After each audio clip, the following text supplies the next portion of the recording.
నారాయణ స్వామిని చూస్తే జగన్మోహన్ రెడ్డి, సుబ్బారెడ్డి, రామచంద్రారెడ్డి, భాస్కర్ రెడ్డి, కరుణాకర్ రెడ్డి కుర్చీల మీద కూర్చుంటారు.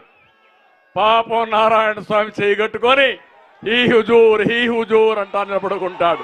ఈయన డిప్యూటీ సీఎం, ఈయనకు పెద్ద శాఖ ఎక్సైజ్ గుమస్తా, లెక్కల వాళ్ళు రాసుకుంటారు, ఈయన సంతకం పెడతాడు.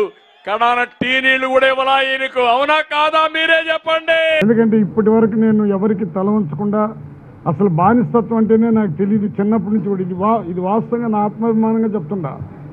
నేను ఎప్పుడు బానిసగా ఒకరి కింద పనిచేసిన కూడా మాట మాటకి బానిసుడు అంటున్నాడు.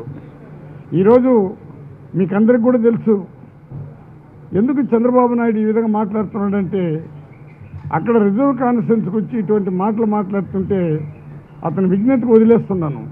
అసలు అవినీతిని గురించి మాట్లాడే అర్హత చంద్రబాబుకు పూర్తిగా లేదు.